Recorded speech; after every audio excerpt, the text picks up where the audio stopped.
Ok. Il semble que tous les quelques mois, un nouveau smartphone arrive sur le marché avec une nouvelle batterie censée charger plus rapidement que jamais. Il va falloir se charger à 5 watts, ce qui était assez standard. Il fallait environ 2h30 pour que la charge passe de 0 à 100. Ensuite, lorsque le Pixel 1 ultra rapide est sorti, il chargeait à 18 watts. Peu après, l'iPhone est passé à 20. Vous vous souviendrez peut-être que OnePlus a battu tout le monde pendant quelques années avec 30 watts. Mais rapidement on est monté à 45, 65, puis 80. Maintenant, à l'heure où je vous parle, ce téléphone Xiaomi 12 Pro est livré avec ce chargeur incroyable de 120 watts. Vous pouvez l'acheter dès aujourd'hui. Il recharge le téléphone de 0 à 100 en 17 minutes.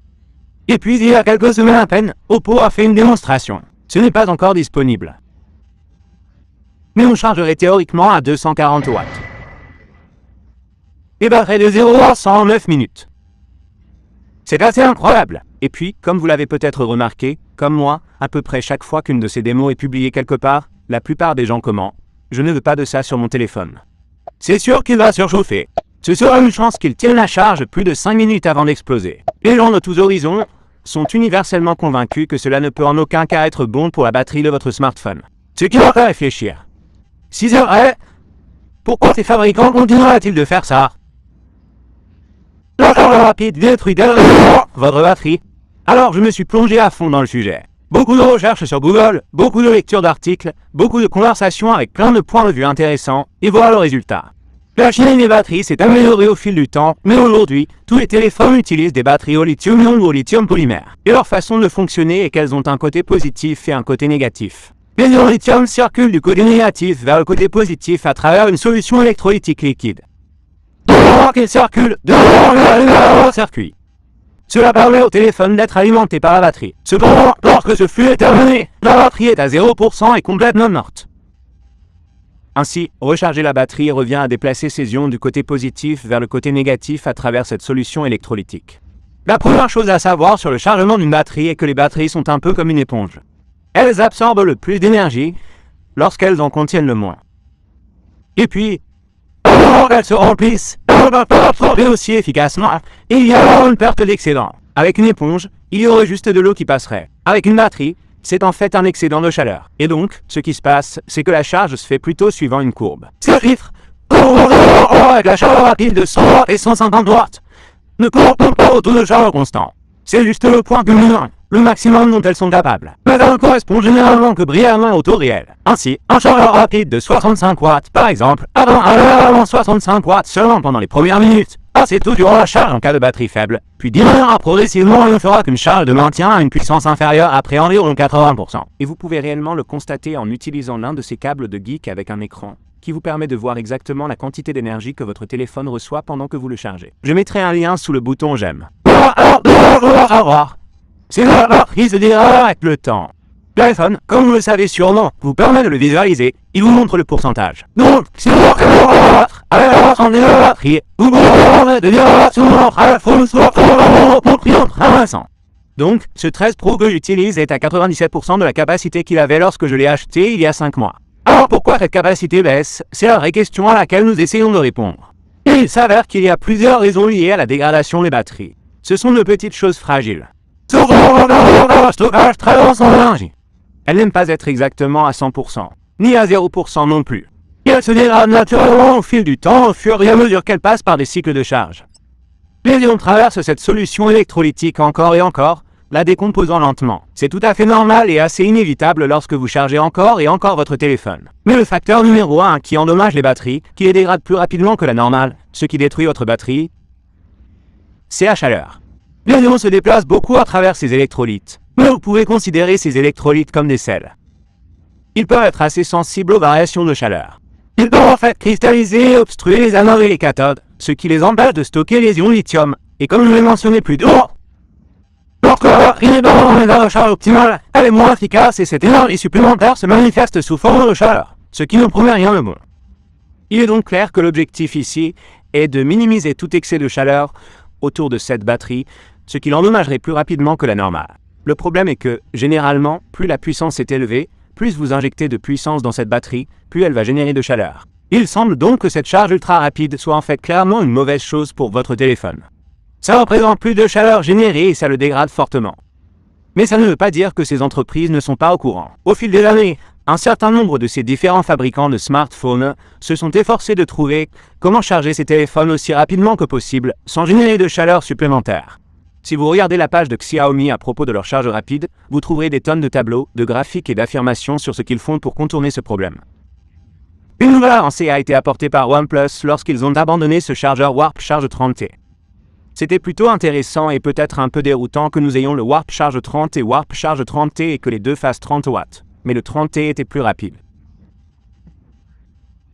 Mais cela était dû au fait qu'avec le 30T, la gestion de l'énergie était gérée dans l'adaptateur plutôt que dans le téléphone, de sorte qu'il y avait plus de chaleur produite par l'adaptateur dans le mur plutôt que par le téléphone près de la batterie. OnePlus pourrait donc mettre la même quantité d'énergie dans le téléphone mais pendant une période plus longue sans risquer un excès de chaleur. La courbe de charge pourrait ainsi être améliorée.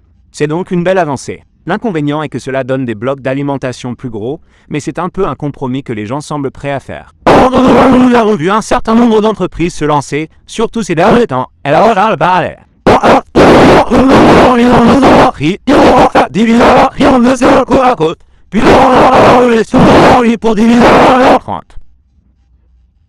Il s'agit d'un moyen simple mais astucieux d'obtenir des temps de charge plus rapides sans générer trop de chaleur. Au lieu d'essayer de pomper 50 watts dans une seule batterie de 5000 mAh, vous le pompiez de 25 watts dans deux batteries deux fois plus petites. Cela a l'air beaucoup moins de chaleur avec seulement 25 watts, mais en combiné, lorsque vous dessinez les courbes, vous pouvez obtenir l'équivalent d'une charge de 50 watts et vous pouvez mettre 50 watts tout en générant moins de chaleur. Mais cette méthode présente également un inconvénient, à savoir une capacité globale de la batterie légèrement inférieure.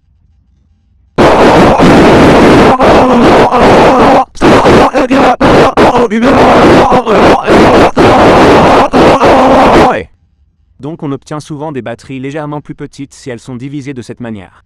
Et bien sûr, quelque chose que nous avons vu dans presque tous les nouveaux téléphones qui sortent et qui ne présentent pas d'inconvénients, c'est simplement l'ajout de matériel de refroidissement supplémentaire sur le téléphone lui-même. Parfois, ce sont des boucliers thermiques et des chambres à vapeur, et parfois, un ventilateur. Mais pour être précis, nous essayons d'éviter que les pièces à l'intérieur ne chauffent trop. Il semble que chaque annonce à propos des téléphones portables ces 2 ou 3 dernières années comporte une section sur le refroidissement, en particulier sur les téléphones de gaming. Bien sûr, le système est également refroidi sur une puce, mais plus le système de refroidissement est globalement performant, plus le téléphone peut être puissant sans trop chauffer. La question qui nous brûle tous les lèvres c'est, est-ce que ça marche ?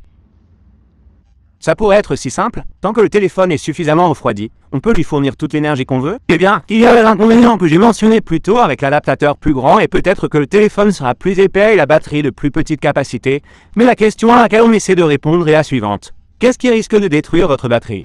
Nous simple, il va savoir qu'il existe en fait une norme industrielle pour ça, d'après les recherches que j'ai effectuées et les gens de ces entreprises avec qui j'ai parlé. L'objectif généralement accepté est un état de santé de la batterie de 80%. Après 800 charges. Supposons que vous chargez votre téléphone environ une fois par jour. Ça représenterait environ 2 ans. Donc 80% de charge au bout de 2 ans. Cet iPhone est maintenant à 97% après environ 5 mois. Il tient donc la route. Il sera à environ 85% après 2 ans. Ce qui est plutôt bien. C'est au-dessus de la norme de l'industrie qu'il respecte donc officiellement. Maintenant, pour tous ces nouveaux chargeurs ultra rapides, eh bien, c'est dur à dire, car oui, ils sont nouveaux. Ils viennent de sortir et on n'a pas de données à long terme. Et c'est dommage que les seules informations que je puisse utiliser proviennent directement des fabricants. Donc, oui, je les crois donc sur parole quand ils disent que la charge rapide n'abîme pas le téléphone sur la durée. En tout cas, c'est la meilleure information dont on dispose, et c'est étonnamment convaincant. D'après les résultats de leurs tests, Xiaomi indique sur son site que sa technologie de charge de 120 watts est censée maintenir 80% de la santé de la batterie après 800 cycles de charge.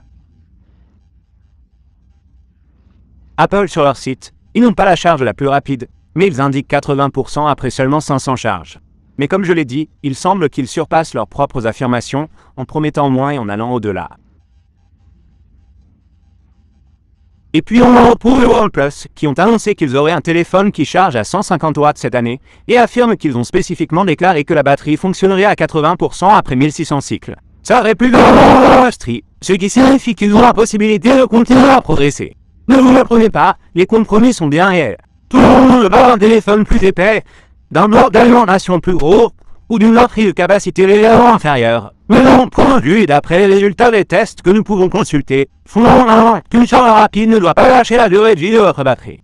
Et le plus beau dans tout ça, c'est la commodité. En plus du fait que ces entreprises travaillent tout activement à améliorer ce genre de choses. Vous avez peut-être entendu parler des chargeurs au nitrure de gallium. Il y en a déjà quelques-uns de disponibles sur le marché. Avec cela, la taille du bloc d'alimentation est réduite par rapport aux chargeurs en silicium typiques qu'on utilise tous actuellement. Vous pouvez donc fabriquer un chargeur de nitrure de gallium de 65 watts 2 fois plus petit qui offrira la même puissance. Mais en réalité, de nos jours, on n'appelle pas un smartphone pour rien. Les batteries modernes sont intelligentes. Les téléphones modernes disposent tous de tonnes de matériel et de capteurs à l'intérieur du téléphone pour aider à mesurer la température et à réguler la charge. Ils gèrent donc toutes sortes de choses automatiquement. Enfin, tous les téléphones ajouteront une série de fonctionnalités logicielles pour vous aider à préserver activement votre batterie. De plus, certains téléphones comme le ROG Phone 5 disposent d'une recharge directe. Ainsi, lorsque le téléphone est branché et que vous jouez, ce qui n'est généralement pas une bonne idée sur un téléphone ordinaire, le système est alimenté sans ajouter de charge à la batterie. Ainsi, vous n'exercez pas de stress ni de chaleur supplémentaire sur la batterie et elle peut rester en état optimal beaucoup plus longtemps. Les derniers iPhone et Pixel disposent également actuellement d'une fonctionnalité qui permet, si vous vous branchez la nuit à peu près à la même heure tous les soirs, que le téléphone mémorise après quelques jours à quelle heure vous vous réveillez. Ainsi, au lieu de charger jusqu'à 100% lorsque vous le branchez, il charge jusqu'à 80 puis attend jusqu'à ce que vous soyez sur le point de vous réveiller, peut-être une heure avant votre alarme, puis charge jusqu'à 100 pour vous réveiller avec une batterie pleine mais aussi en meilleur état. Et presque tous les autres téléphones dotés de cette charge ultra rapide à venir devront disposer d'une suite d'options de l'état de la batterie que vous pourrez optimiser dans le logiciel pour faire passer la protection de l'état de votre batterie au niveau supérieur. Je ne sais pas à quelle vitesse la charge va s'améliorer dans les prochaines années. Inévitablement, cela va continuer à s'améliorer à mesure que les fabricants y travaillent. Tout ce que je peux vous dire, c'est que la meilleure chose que nous puissions faire pour nos téléphones est de les utiliser comme d'habitude. Et de ne leur donner aucune raison supplémentaire d'avoir chaud. Le laisser sur le tableau de bord de votre voiture par une journée ensoleillée, jouer en étant branché pendant de longues périodes, des trucs comme ça. Si vous pouvez éviter que votre téléphone ne surchauffe, vous optimiserez les performances de votre batterie. Et ces fabricants de smartphones savent tous que ces problèmes de batterie sont une mauvaise nouvelle. Donc, s'ils font tous leur travail, alors tout ira pour le mieux pour nous. Fait amusant, le fameux problème d'explosion de la batterie du Galaxy Note 7, aussi fou soit-il, n'était pas réellement dû à une charge rapide ou à une surchauffe. En fait, c'était juste un problème avec leur fournisseur de batterie qui s'était trompé dans certaines dimensions. La batterie se pliait alors avec les côtés positifs et négatifs vers le haut dans les coins. De quoi méditer. Quoi qu'il en soit, vous avez maintenant la réponse. Merci d'avoir regardé, à la prochaine les gars. Salut.